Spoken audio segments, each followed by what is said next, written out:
Привет, друзья! Нашей радости нет предела. Так давно хотели съездить туда, и вот свершилось. Нас ждут 3 прекрасных, насыщенных дня в национальном парке Джордап и ночевка в классном кемпе. Я решила все включить в одно видео и сделать для вашего удобства под видео тайм-коды. Первый день – крепость Голубац и небольшой хайкинг в окрестностях. Второй день – стоянка древнего человека Лепинский вир и обзорная площадь. И третий день – прогулка по воде вдоль ущелья и заедем посмотреть чудо природы Каменный мост. Итак, начнем. День первый. Поехали!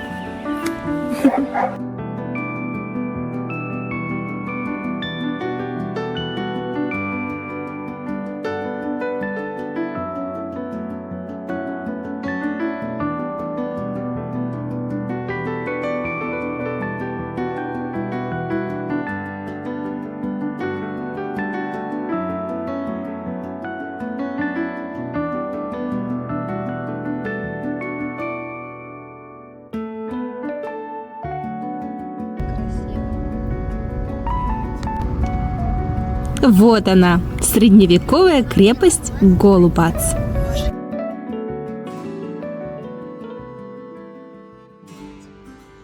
Приехали по плану к 10 часам прямо к открытию. Крепость разделена на 4 зоны по степени сложности, от легкой зеленого цвета до экстремальной черного цвета. Детей до 18 лет пускают только на зеленую зону, не глядя на их физподготовку. Айдар возьмет билет на синюю, а я пойду на черную, чтобы снять с самой высокой доступной точки крепости. Еще момент.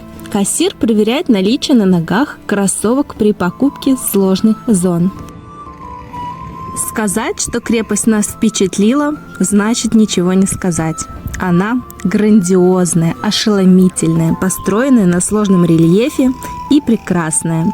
Состоит из 9 башен, в том числе одна стоит на воде. Самая высокая башня называется Шешир, шляпа, в черной зоне. Крепость расположена на правой стороне Дуная, у самого входа в Джордапское ущелье. Место стратегически важное, пограничные державы Венгрия и Сербия, а затем и Османская империя боролись за завоевание крепости, чтобы приобрести контроль над границей по Дунаю, над проходящими здесь сухопутными и морскими путями. Голубац относился к крепостям категории Кале. Это были укрепления больших размеров, которые сохранялись после завоевания, тогда как остальные часто сносились, чтобы потенциальный противник не смог ими воспользоваться. Крепость Голубац укреплялась, ремонтировалась, достраивалась, переходила из рук в руки, пока не стала сербской в 1867 году. Подробных сведений о том, кто венгры или сербы построили крепость и когда, нет.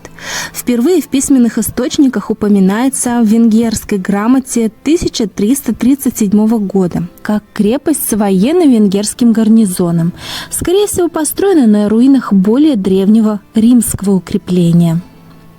Я сразу же решила пойти к первой башне, но экскурсовод с первой группы уже ушел, а без него нельзя, поэтому идем к 5-й башне.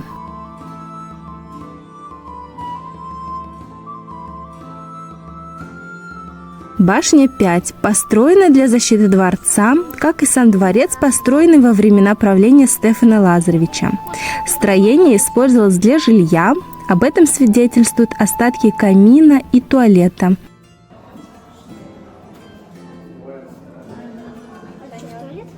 Во дворце было 3 этажа. Подвал, там были складские помещения. Первый этаж, русский и сербский приземли, был для мероприятий и жилые помещения. Второй этаж – дворцовый гарнизон. Подвал и первый этаж сейчас затоплены из-за строительства водохранилища.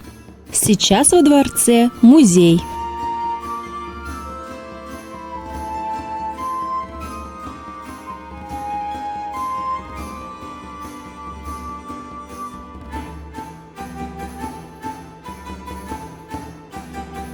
В целом крепость состоит из внутреннего и внешнего укрепления. Башни 1, 2, 3, 4, 5 относятся к внутреннему, и это более ранние постройки, когда в ходу было холодное оружие, стрелы, арбалеты.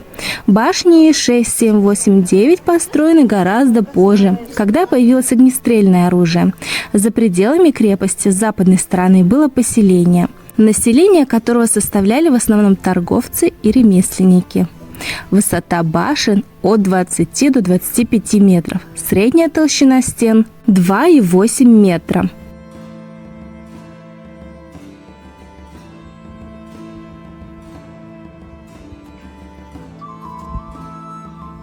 Я поспешила, чтобы не пропустить, когда вернется группа. Итак, башня 1. Ее называют еще донжон. Самое труднодоступное место во всей крепости. Башня многоугольная в основании и круглая в верхней части. Археологические исследования обнаружили многочисленные фрагменты фресковой штукатурки.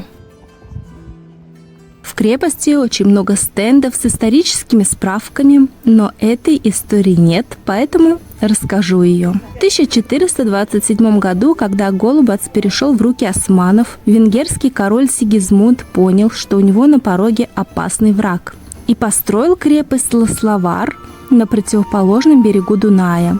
Вот она. Весной 1428 года он осадил крепость большим флотом и армией. Войска венгерского правителя пополнялись рыцарской элитой того времени и наемными профессиональными солдатами. Положение османов в осажденной крепости было тяжелым, но известие о прибытии огромных сил для подкрепления османов привело в замешательство армию Сигизмунда. Он заключил перемирие с османами, по которому крепость осталась в их владении, а сами венгры стали отступать. Однако турки нарушили соглашение и атаковали отступавших. Сигизмунду еле удалось спастись, а войско несло огромные потери. В том числе погиб известный польский рыцарь, символ рыцарства и благородства Завиша Черный.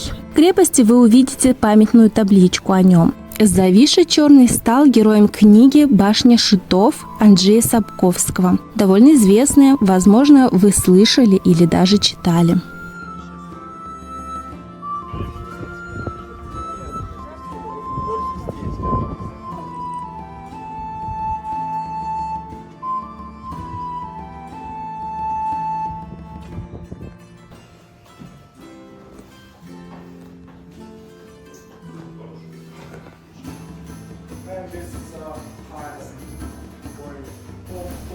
А мы, как вы уже поняли, в башне Шишир. Виднеется скала Баба-Кай. Природная достопримечательность, символ начала ущелья, и в прошлом служил ориентиром для моряков и указывал об опасности в навигации. Есть информация, не знаю, насколько она верная, что эта скала с крепостью соединялась тяжелой цепью для контроля движения через ущелье. Существует и легенда о происхождении названия скалы Бабакай. Молодой человек, венгр, украл самую красивую девушку из гарема турецкого аги, полководца крепости Голубац. Турок их настиг, отрубил голову молодому человеку и подвесил женщине на шею, пригвоздил к скале, чтобы вороны разрывали ее плоть, приговаривая «Бабо Кайсе». Бабо по-турецки «женщина», ну и по-русски, если грубо говорить, также. Отсюда и название Баба-Кай. По одной из легенд, эту девушку звали Голубана, и в честь нее крепость назвали Голубац.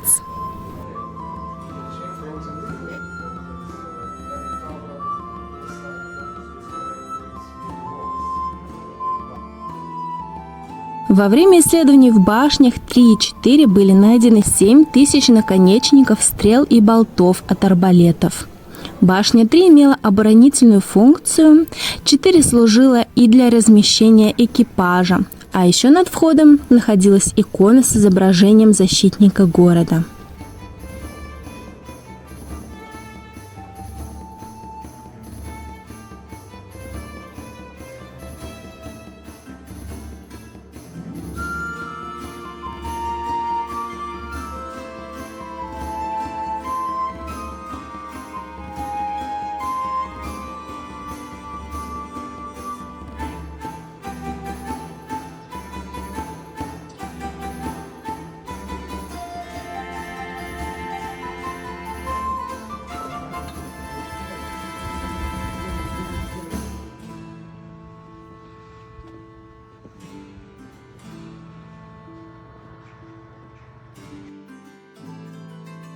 Шестая башня оборонительная, для отражения атак с холма. Седьмая башня также оборонительная. В замурованных позже нижних этажах были обнаружены два камня с резными крестами и надписями на сербско-славянском языке.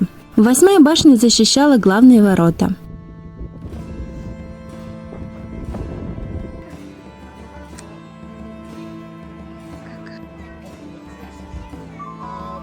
Девятая, низкая восьмиугольная пушечная башня, использовалась для защиты гавани. Это более поздняя постройка времен правления Османской империи.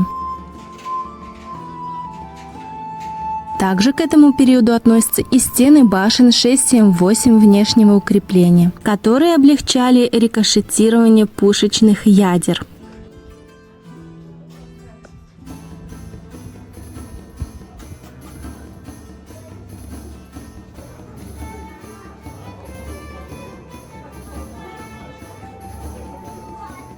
Для того, чтобы обрушить массивные каменные стены, использовались катапульты.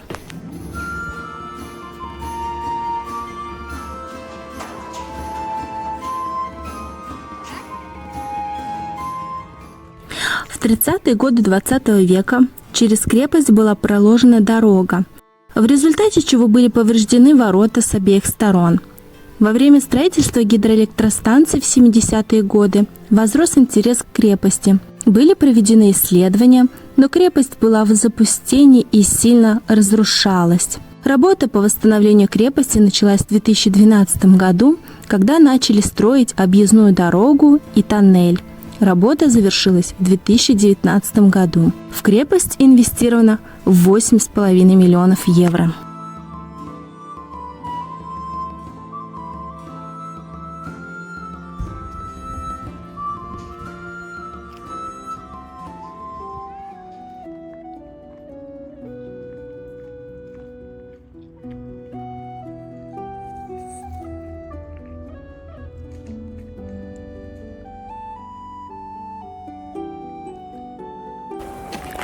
Решили мы пройти маршрут Голубачки Перстен. Посмотрим на местные красоты. А мы быстро восстановили потраченные калории и решили пройти один из 3 пеших маршрутов. Называется он Голубачки Перстен. Он круговой, длиной 14 километров. Легкий, подъем на разницу высот всего лишь 275 метров. По времени мы попали прямо на момент цветения сирени, поэтому аромат стоял необыкновенный. Да, кстати, я не сказала по поводу сложности черного маршрута в крепости.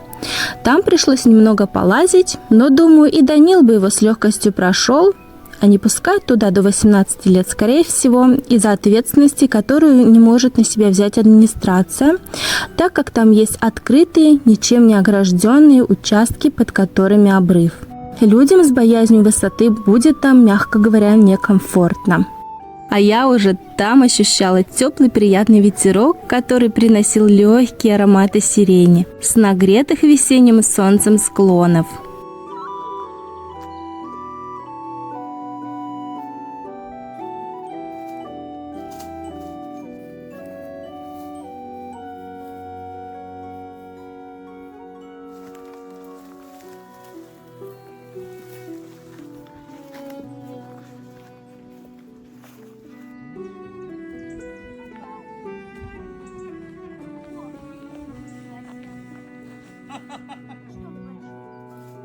Встретили невообразимо огроменную жабу.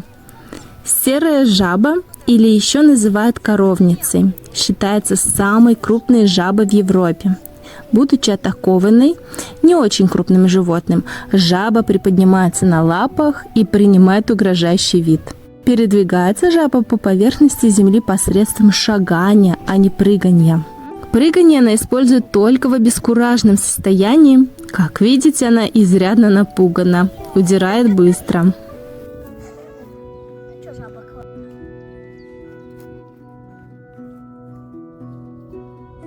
Проснулись, дорогие черепашки. Привет. Привет. Увидели первую черепаху в этом году. Непугливая, голову не прячет. Правда, милая?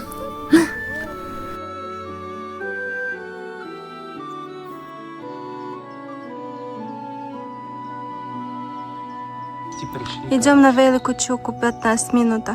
Планинарская куча. Очень прожорливая майка. Ей даже двигаться тяжело. Лучше их не трогать, они выделяют масляную ядовитую жидкость – канторидин. Даже на коже может вызвать ожог.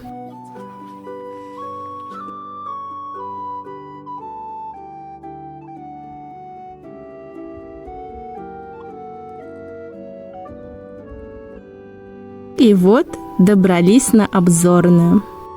Нашему взору открывается самая широкая часть Дуная – 6 километров. А крепость Голубац, как верный страж, охраняет вход в Джардапское ущелье, самое длинное в Европе, по которому на протяжении почти 100 километров Дунай, сужаясь между горами Сербии и Румынии, направляется к Валашской низменности и Черному морю.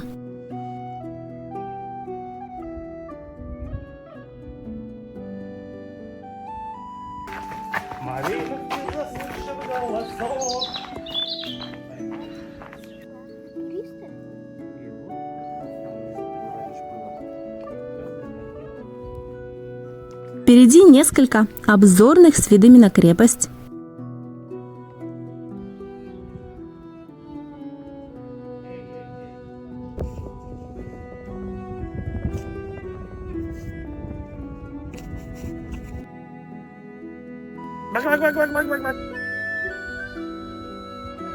Солнце клонится к закату, и мы спешим найти место для нашего ночлега.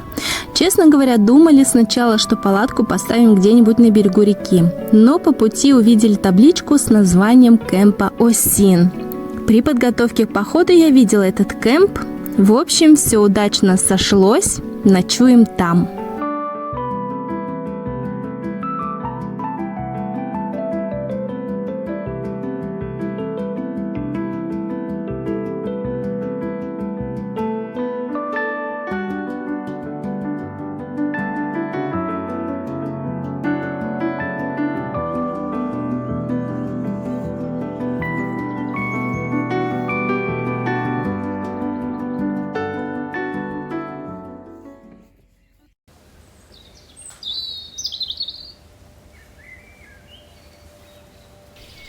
Доброе джардапское утро вам. Вчера не успела снять кемп. Мы готовили ужин, а потом быстро пошли спать. И сегодня сделаю небольшой обзор. Кемп нам очень понравился. Более комфортных условий в походе, наверное, трудно придумать. Итак, давайте посмотрим. Часть кемпа выглядит вот таким образом. Большая-большая зеленая площадка, где можно поставить машину. Вон так учится домик наверху, где живут хозяева. Хозяева очень приветливые и добрые. Нам даже одеяло выдали. Ночью было очень холодно. Там немецкая семья на заднем плане. Здесь по периметру можно зарядить телефоны. Вот одна стойка. Вон там за деревом еще одна стоечка. По 4 розетки. Очень удобно. Холодильничек для напитков. Вот белье можно посушить. Умывальники. Раз, два, 3, 4 умывальника. Мыло, все, что нужно. Полотенце, фен. 3 душевых кабины. Тапочки обязательно. Какие-нибудь сланцы. 2 туалета. Мужские, женские. Обеденные зоны. Чайник, ложки, вилки. Там чашечки. Можно приготовить ростель. Есть плитка. Она работает на пропане. И это не все. Это площадка возле дома администрации маленькая. А сейчас я вам покажу дальше. Она еще гораздо больше. Даже детская площадочка есть. И прямо здесь же, смотрите, какая огромная площадь.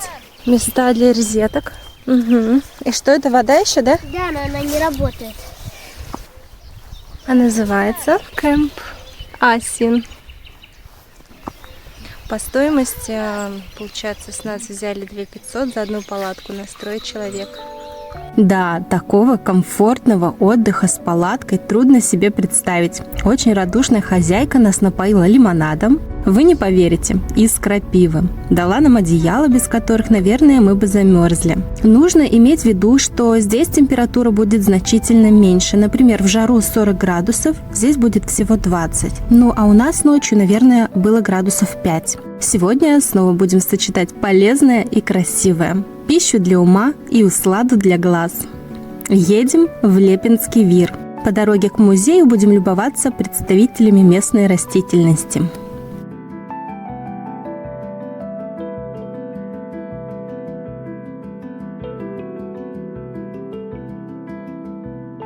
Итак, Лепинский Вир – это археологический памятник. Поселение рыболовов и охотников, где зарождались земледелие и одомашнивание растений. В ходе раскопок обнаружено 7 последовательных поселений и 136 сооружений, как жилых, так и священных, построенных в раннем мезолите в период примерно с 9500 по 7200 год до нашей эры, а затем в раннем и среднем неолите примерно с 6200 по 5500 год до нашей эры.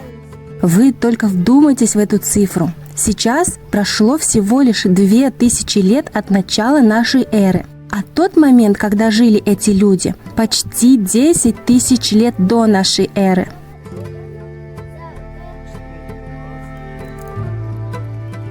У нас какой-то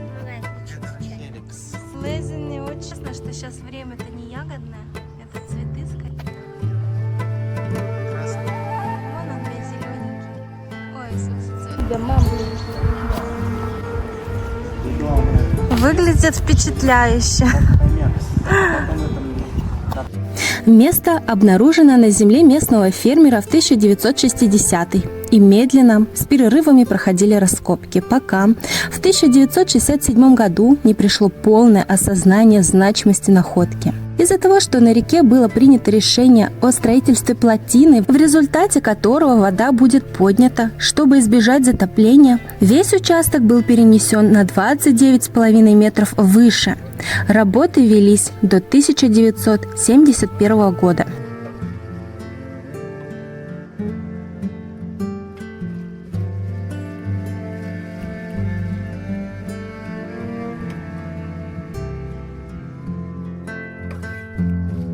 Все поселения повторяют форму рельефа, имея форму подковы. Поселения всегда были обращены к реке, которая была очевидным центром жизни их жителей. Форма основания построек была трапециевидной. В качестве материала для полов использовалась местная известняковая глина, которая при смешивании с навозом и золой затвердевает, как бетон. В результате полы находятся практически в идеальном состоянии.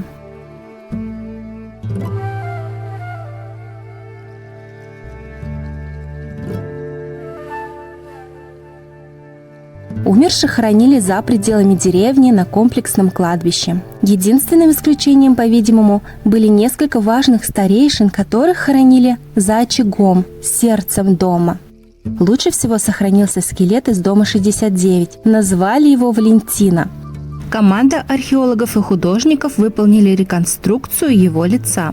По оценкам специалистов, Валентину было 55 лет, рост 178 сантиметров, а вес 70 килограмм. Ну, чем он отличается от нас? Да еще такой высокий. Очень интересные обряды погребения. Они включали странную практику отделения черепа от шеи, затем нижние челюсти от черепа. Скелеты помещали в специальные каменные сооружения, череп ставили на большую каменную плиту, а затем засыпали измельченными камнями. Все отдельно захороненные черепа принадлежат мужчинам, а все нижние челюсти – женщинам.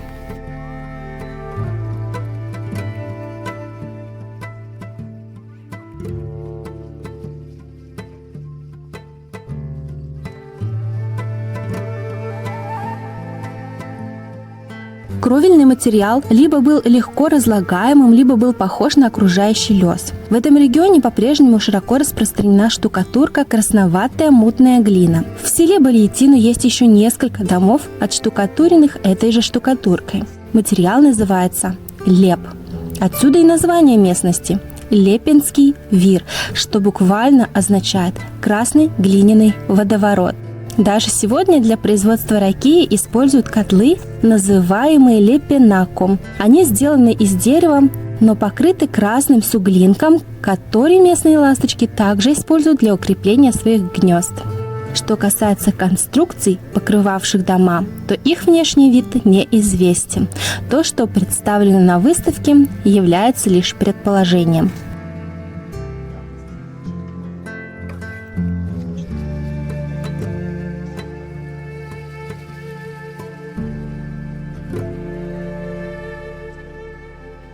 Найденные фигурки датируются от около 6300 до около 5900 годов до нашей эры. Они вырезаны из круглых булыжников песчаника с берега реки. На скульптурах можно различить две различные конфигурации – простые геометрические узоры и гуманоидные или рыбоподобные фигуры. Многие из скульптур хранились в жилищах и даже были встроены в конструкции перекрытий у входа, задней части домов или рядом с очагами. Очевидны многие рыбоподобные черты, что указывают на их связь с речными богами. Другие замечательные артефакты, такие как керамика, ювелирные изделия, амулеты, иглы и шпатели, были сделаны из костей, ракушек и камня.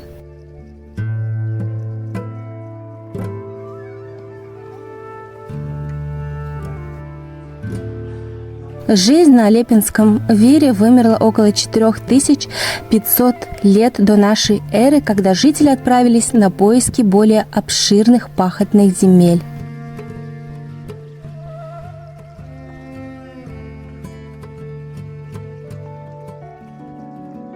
Потом очень хотелось добраться до обзорной гребень. Место называется Бальятинско-Бордо. Навигатор немножко нас подвел, привел нас к воротам, где частная собственность. Я потом разобралась, откуда начинается маршрут, но для этого нужно было возвращаться назад.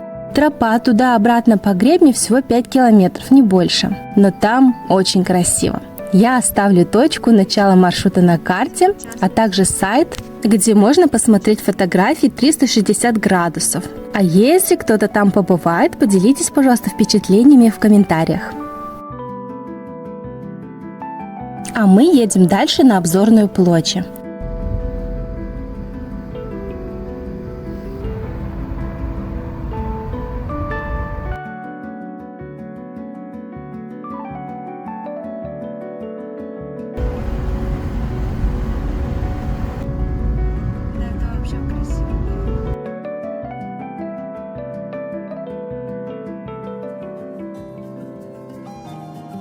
Отсюда можно также подняться на вершину Великий Штрабац на высоту 768 метров над уровнем моря. И это будет самая высокая точка Đerdapa в Сербии.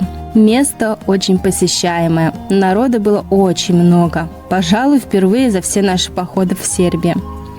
Мы поднимемся на высоту 355 метров, чтобы с высоты птичьего полета посмотреть на Дунай. Я уже говорила, что Đerdapское ущелье простирается на 100 километров, и состоит оно из 3 впадин или котловин и 4 чередующихся ущелий. Сейчас мы находимся в части, которая называется ущелье Казан. Здесь самые высокие вертикальные скалы, а еще это самое узкое место на протяжении всего Đerdapa. Перед нашими глазами будет Малый Казан, ширина которого 180-300 метров. А еще чуть дальше по течению идет Великий Казан, чья ширина всего лишь 150-170 метров. И здесь глубокие гигантские котлы под водой до 71 метра, дно которых опускается ниже уровня моря. Название Казан очень понятно для русских. Все мы знаем, что Казан – это котел для приготовления еды. Как и в России, здесь оно тюркского происхождения от турок. Как вы уже поняли, поэтому это ущелье и называется Казан, потому что на дне находятся казаны – котлы. Такие чешуйки прикольные. Ну, так близко еще не раз. Естественно, прохождение по реке было опасным, потому что до строительства водохранилища течение было быстрее, воды было меньше, ущелье славилось водоворотами, которые затрудняли судоходство. Потихоньку мы подкрались к названию всего этого ущелья Джардаб. Слово Джардаб происходит от древнеперсидского слова гердаб, что означает водоворот, вертлок.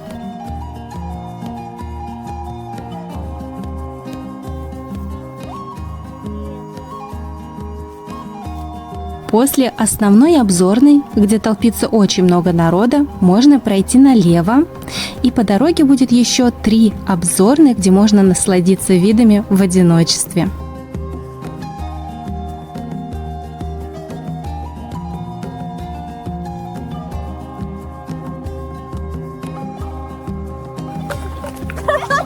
Набравшись сил и пребывая в отличном настроении, вздумалось нам устроить гонки. Бежать вниз – одно удовольствие.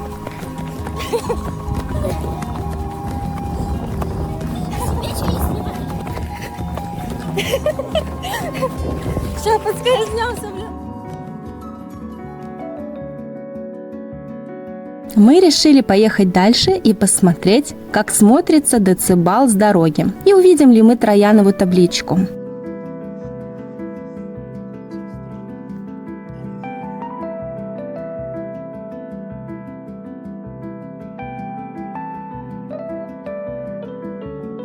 Децибала видно плоховато, а табличку с дороги вообще не увидеть. Да еще Данил весь день уговаривал нас на катание на лодке. Так что завтра нас ждет водное приключение.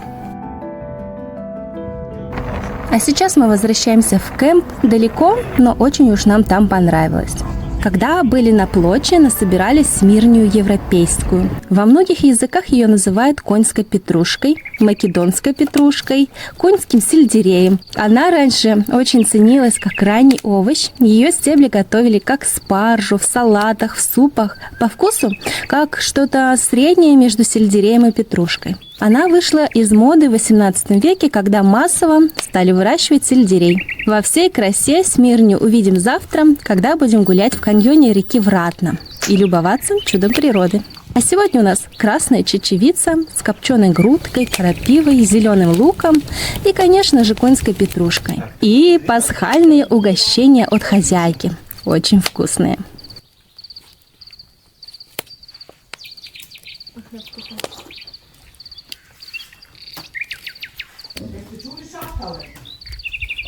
To je bili šakale?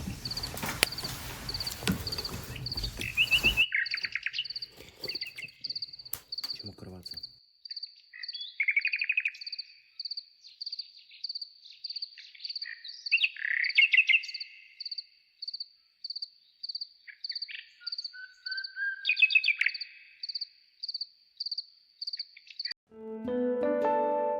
День 3.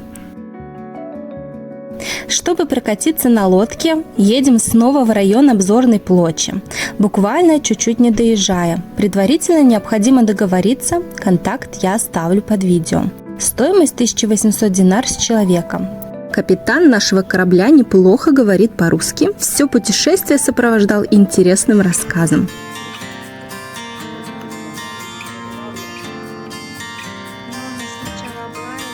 В 1971 году завершили строительство плотины, и Джардаб превратился в речное озеро, самое большое в Сербии. Накопление воды подняло ее уровень почти на 70 метров. Скорость воды снизилась, опасность водоворотов исчезла, облегчилось судоходство.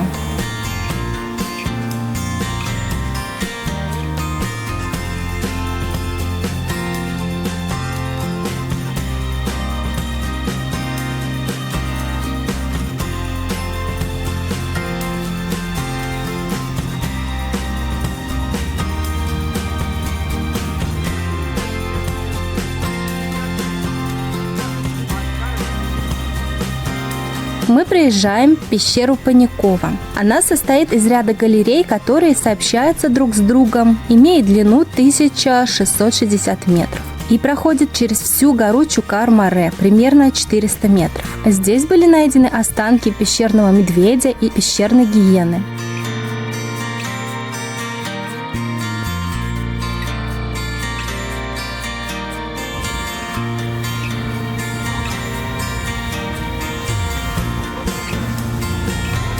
Это пещера Ветерани. Использовалась в качестве убежища во время турецко-австрийских войн. В ней могло разместиться более 200-250 солдат, по некоторым данным до 700. Названа по фамилии австрийского генерала Ветерани. В пещере было 3 уровня, сейчас остался только один, самый высокий, 2 других затоплены. Внутри была оборонительная стена, в 20 метрах ниже стояла пушка для сдерживания турок. Есть колодец, построенный пленными турками, и естественное окно, служившее наблюдательным пунктом.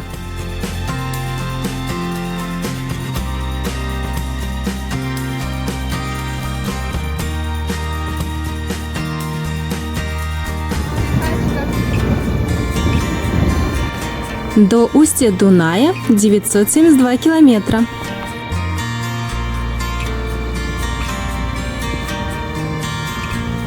В Джардапском ущелье на неприступных скалах произрастает эндемичный вид желтого тюльпана. Он уже отцветал, наши глаза еле уловили желтые точки на скалах.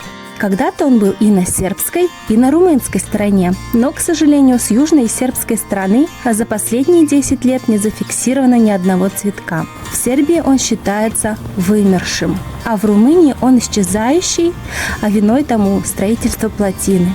Как это печально!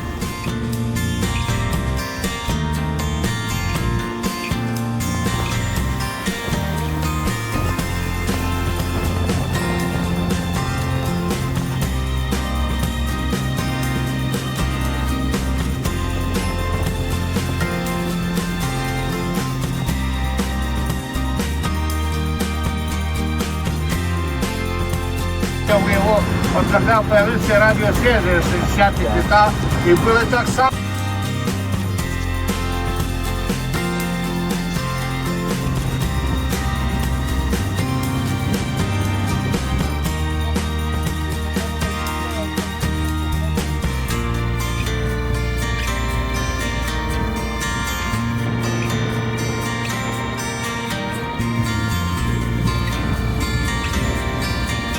Монастырь Мракония. Его называли по-разному, в том числе монастырь под водой. Впервые упоминается в 1453 году. У него тяжелая судьба, его несколько раз уничтожали. В итоге он стоял в руинах долгое время. И его начали восстанавливать в 1931 году, однако в 1962 году он был снесен и затоплен под водами Дуная. А здание церкви, которое мы видим, построено в 2000 году и посвящено святым архангелам Михаилу и Гавриилу и Святой Троице.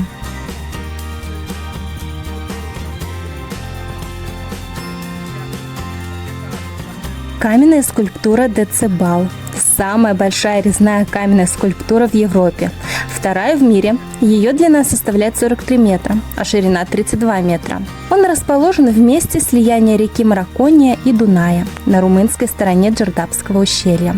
Скульптура представляет собой лицо Децибала, последнего царя даков, правившего с 87 по 106 год нашей эры. Он был построен в период с 1994 по 2004 год и создан 12 скульпторами по проекту итальянского скульптора Марио Джелотти. Работы велись с марта по октябрь в сложных условиях, на высоте, на жаре, в излюбленном месте змей. Не без несчастных случаев одного из альпинистов укусила змея. Но все обошлось, ему вовремя была введена сыворотка. Длина глаза Децибала составляет 4,3 метра, а его нос 7 метров в длину и 4 метра в ширину. Статуя всего на 4 метров ниже статуи Свободы в Нью-Йорке, без пьедестала, конечно. Создание скульптуры было инициировано и профинансировано румынским магнатом и историком-любителем Иосифом Константином Драгоном. Вот почему у его основания высечена надпись на латыни «Decibel Rex Драгон Фецит, что переводится как «Царь Децибал создан драгоном». Общая стоимость работ достигла $1 миллиона. Работа завершена лишь на 60%. Финансирование прекратилось в связи со смертью мецената. Иосиф Константин Драгон написал множество книг об истории даков и фракийцев.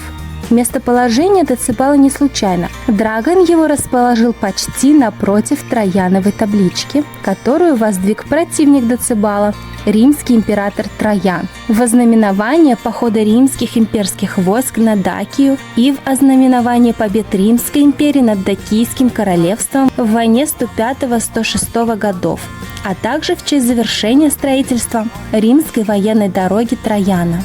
Со строительством плотины римская дорога оказалась под водой, а табличка из скалы была вырезана и перемещена на 21,5 метров выше. Переносили по ступенькам, которые также вырезали в скале до нынешнего места. Масса конструкции 300 тонн. Римляне были настолько искусными строителями, что построили и Троянову дорогу, и Троянов мост всего лишь за 4 года. А это от Голубаца до Кладова около 100 километров. Троянов мост же был длиной 1097,5 метров, и еще последующие 1000 лет он считался самым длинным мостом. Мост запечатлен на Трояновой колонне, созданной в 113 году в честь побед Трояна над даками.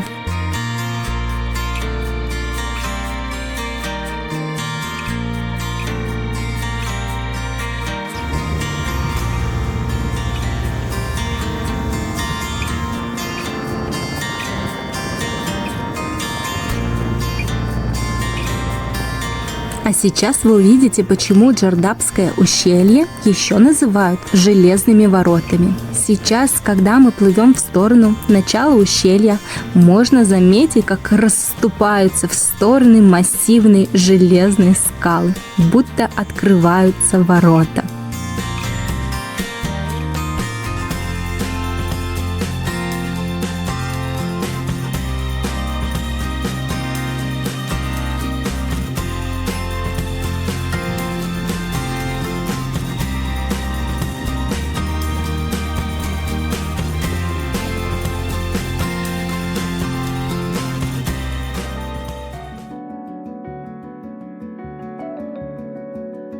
После таких монументальных впечатлений, поражающих воображение, мы двинулись дальше. Едем к монастырю Вратна. Это примерно 1 час езды.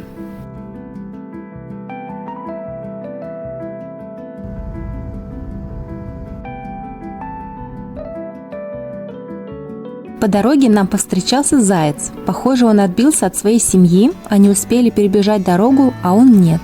И он так стоял в нерешительности, а потом вернулся обратно. Мы в этот день несколько раз видели зайцев в этих местах. Вратно – заячье место. Нас встречает монастырь XIV века. Хотелось бы заглянуть, но время поджимает. А еще сказался неприятный осадок. Мы сели перекусить в этом кафе, правда, со своей едой, но хотели приобрести напитки. Рядом есть 2 беседки, но все заняты.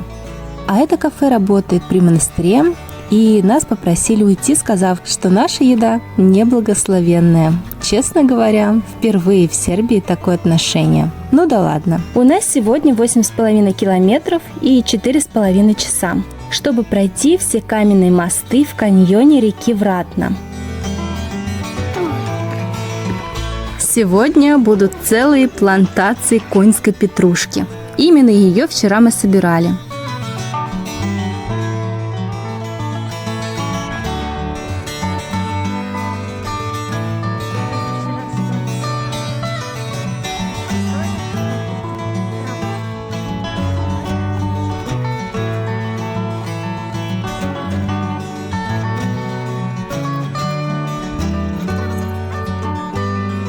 Айдар ее чистит, но на самом деле мы ее не чистили вчера.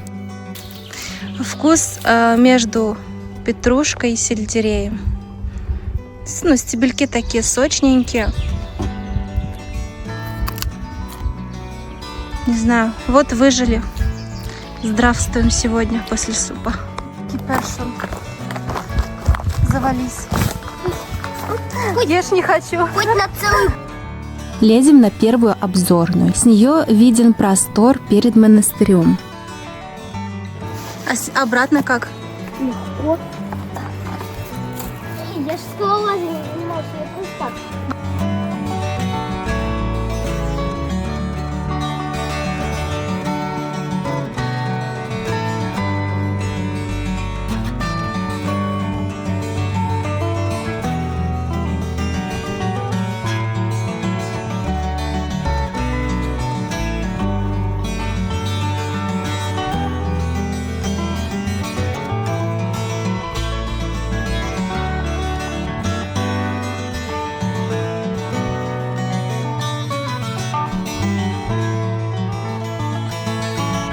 А перед нами малый прираст. Напомню, что прираст – это каменный мост, образованный в результате эрозии, выветривания или растворения горной породы. У меня есть 2 видео на канале про прираст Самар и прираст Боговы врата. Если вы впечатлитесь этим природным чудом, рекомендую. Высота малого прираста 34 метра, ширина проема 33 метра, длина 15 метров, а толщина свода над проемом 10 метров. Но еще что-то фантастическое – это большой прираст. Его высота 26 метров, ширина проема 23 метра. Его длина 45 метров, а толщина свода над проемом 10 метров. А главное, это очень доступно. Просто ставите машину, проходите буквально 600 метров и наслаждаетесь. И именно из этой доступности здесь просто проходной двор, большое количество людей. А мы, естественно, хотим увидеть еще и 3-й прираст, сухой, и сделаем круговой маршрут через обзорную, лес, а обратно вернемся вдоль реки.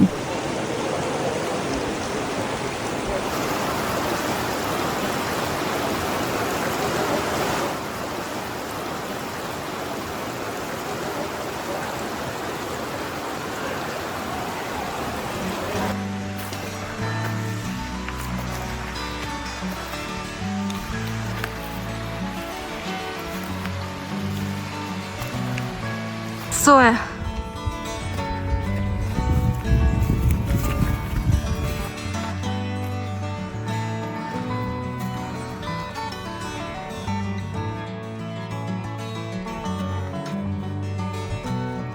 Обзорная. Сейчас мы находимся прямо над большими воротами. Большой и малый прирасты образовались обрушением стены бывшей туннельной пещеры, через которую протекает река Вратна. А вон на 3 штуки положи.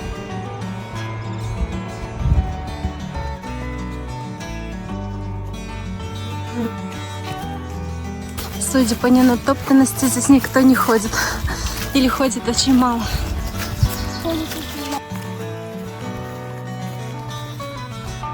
Почти 3. Во. Короче, с осторожностью черепашку в руки берем. Нет, я же знал.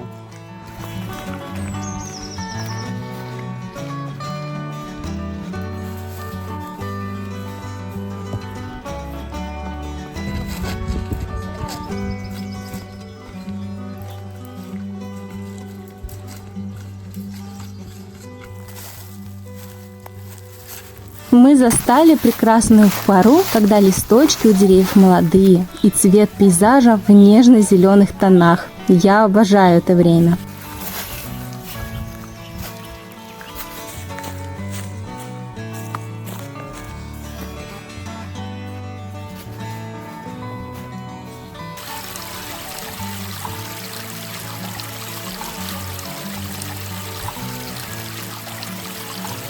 Итак, почему же ворота называются сухими? Это очень интересно, и я до сих пор не могу понять, как же такое возможно. Но река Вратна прямо перед ними уходит под землю, а через 2 километра появляется снова и дальше течет своими водами по поверхности. Возможно, такое течение реки и стало причиной образования прираста, а река уходит в карстовый провал, судя по карте.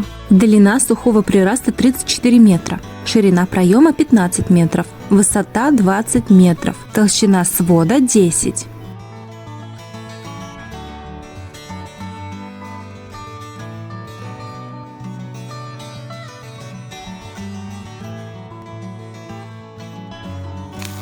И, как всегда, мимо черемши пройти невозможно.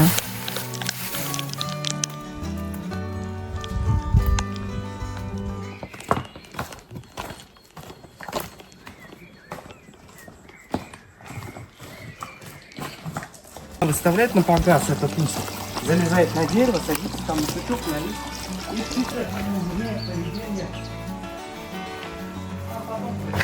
Как видите, река уже появилась в некоторых местах довольно-таки широко. Было очень много водных преград на пути, и я пару раз, не удержавши равновесия на камушках, падала по щиколотку в воду.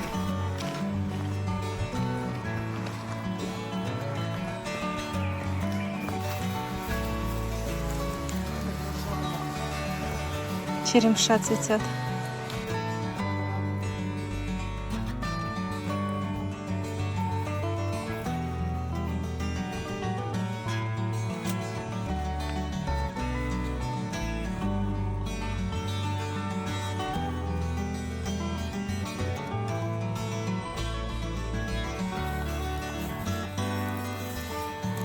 Времени нам хватило в притирку.